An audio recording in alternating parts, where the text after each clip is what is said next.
Hi guys, my name's CJ. I'm Kate. And I'm Jason. We're here talking to you today about how teachers are using technology in the 21st century. I'll be talking about Google Hangouts. I'll be talking about Skype. And I'll be talking about Twitter. What I found out with Google Hangouts and how teachers are using Hangouts in the classroom is very, very cool. I'm going to be a history teacher, social studies special ed, and the two videos I found that really showed the great advantage that Google Hangouts gives teachers is it gives teachers the chance to show their classroom a virtual tour of places they normally wouldn't be able to go to. The first class I did was an 8th grade class in Missouri. The teacher was able to do a virtual tour with the tour guide at the Constitution Center in Philadelphia, and the students were able to see what the Constitution Center had. I grew up in Philadelphia. I live 20 minutes away from the Constitution Center. I never thought of not being able to go to it. But if you live in Missouri or the Midwest or anywhere not near Philadelphia, you'd probably never get a chance to see where our country started. With Google Hangouts, it gives the teachers and the students a chance to see where the places you normally will go.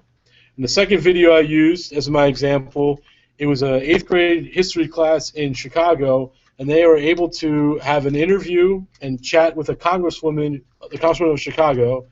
They were able to ask her very important questions that they felt that they needed to be asked, and the congresswoman gave her the best, most honest questions she should give them, and it gave the students an idea of how laws are made, how congresswomen or congressmen think about how they're going to do things. And these are the two slides. This is the slide I have to show.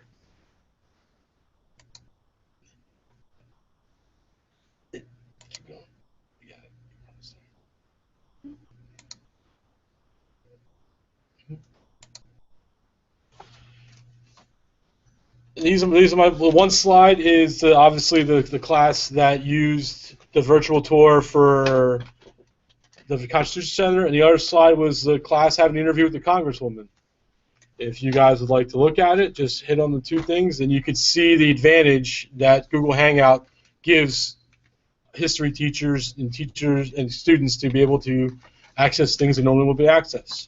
Now I'm going to toss it over to Caitlin. First, I have a question for you. If you're in the classroom, how would you use Google Hangout? If I was in the classroom and I was a teacher, I would use it to, since we live, I've always wanted to see the Alamo. It's got a big part of U.S. history to it. I've always liked my classmates to see it. I'll do the same thing that the Missouri teacher did. I would hook up with one of the tour guides from the Alamo and have my students see what the Alamo looks like. I think it's a great thing, and I really, I'm going to use it. I know that. Now, awesome. Caitlin's going to talk about Skype. Should I get on the video? Hi, everyone. As I said, I'm Kate Darcy. I'll be telling you a little bit about Skype.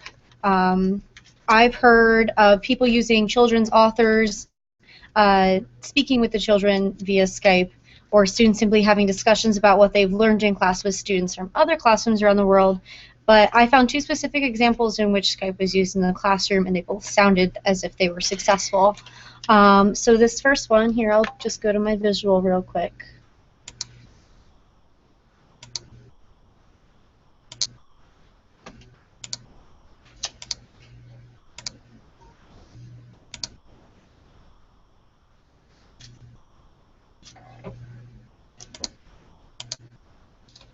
No, God.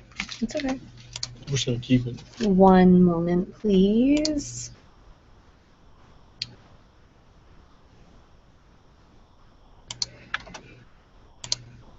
It's not showing up. No, wait, go back.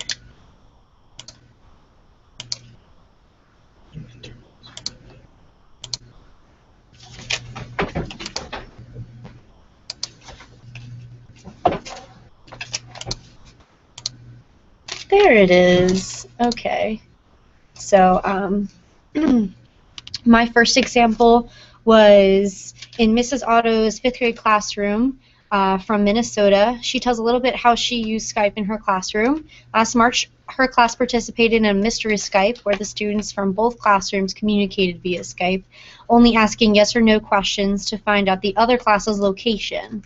Whoever guesses first wins. In our instructional technology class, we talked about Mystery Skype a little bit, but I wasn't sure what exactly Mr. Skype would entail. But basically, this is a critical thinking exercise and a chance to connect students in one classroom with another.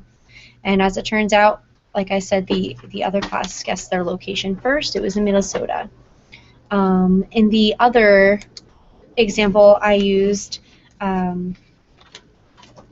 Reinhard Marx, a secondary science teacher from Germany, his students used Skype to do a video conference with other students and adults around the world to share their cultures for New Year's, Christmas, and other traditions. Marx's students participated in the event by joining in on the video conference with students and teachers of this long list you see on the screen. So you can see a lot of people are involved in that. This is just a photograph of, I guess it's a screenshot of one of the classrooms doing the Skype activity. So you can see how the whole class is involved and it's very collaborative. I'm going to turn this over to Jason. Before that, are you going to use Skype in your classroom? Yeah, I didn't find a specific example for this project, but one of the things I really liked was doing an interview with an author that the kids have read, or even extending book discussions beyond the classroom by using Skype and video conferencing with other students from other schools, either in the country or worldwide. Another question. Sure. I think that, how similar do you think Skype and Google Hangouts are? I think they're very similar. I think Google Hangout offers a little bit more as far as, even this tool, the on-air feature. But as far as chatting goes and the video conferencing goes, they're very much the same.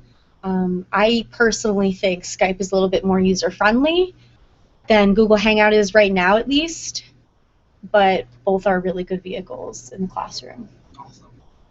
All right, and as now I mentioned, it's Jason's turn. Alrighty, everyone. So when talking about Twitter, it's a massive, massive, massive online social media, social networking service, and it enables users to send 140 character messages to other people and also kind of receive them on an online way, in a sense. As of last December, there are 320 million users on Twitter, but how many of them are actually educational? And Twitter is actually a tool that can be used in a variety of different classrooms. If we go to my visual, just bear with us for a moment again.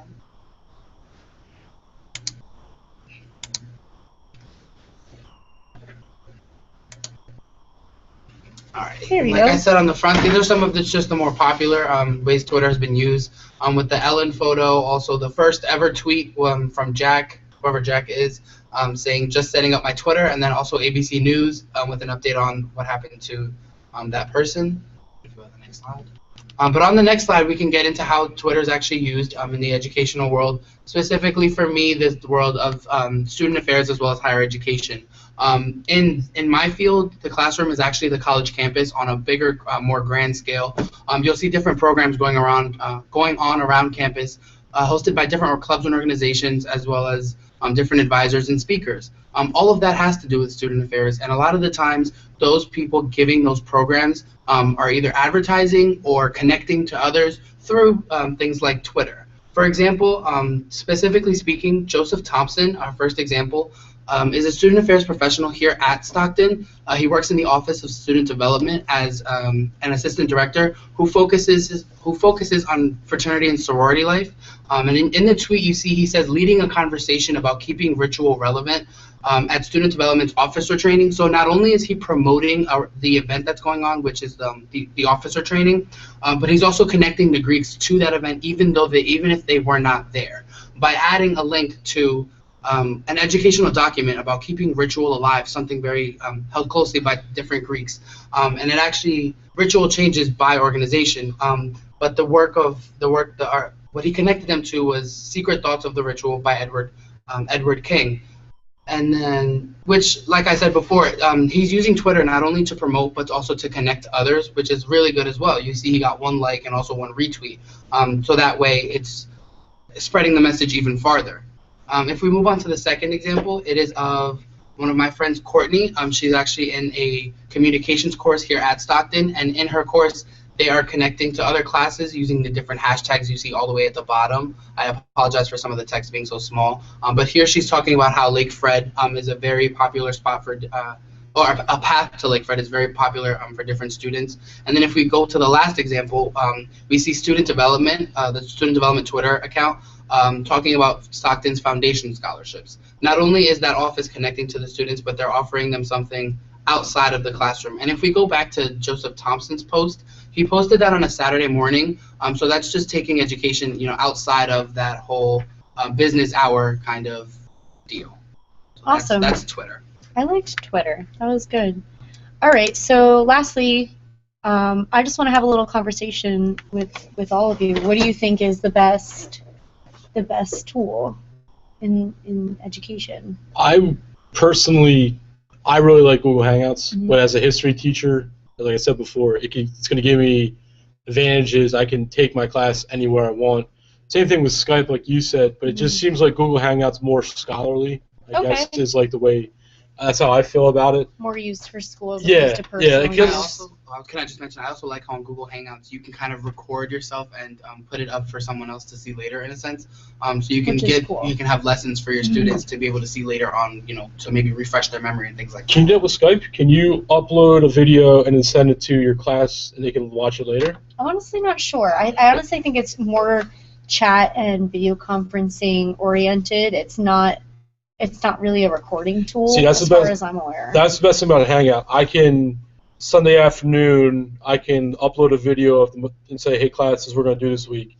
Here's a little video. I can email that video to them, and they can see it instead of me having to we all got to be on the same page. We all got to be on Skype at 4 o'clock in the afternoon. Right. And if you think about it, you can actually use, if you want to do this, you can use Google Hangouts and Twitter, or Skype and Twitter, and while you're live feeding the video, you can have your students using a hashtag to make sure that they that all their messages are grouped together on Twitter. That's a unique feature of Twitter. I like that. That really keeps everything kind of in a line. That way they can follow conversations, start their own conversations, even bring in professionals from other organizations or other campuses to be able to continue that conversation. And that's just one whole stream. I've actually used Twitter in the classroom before.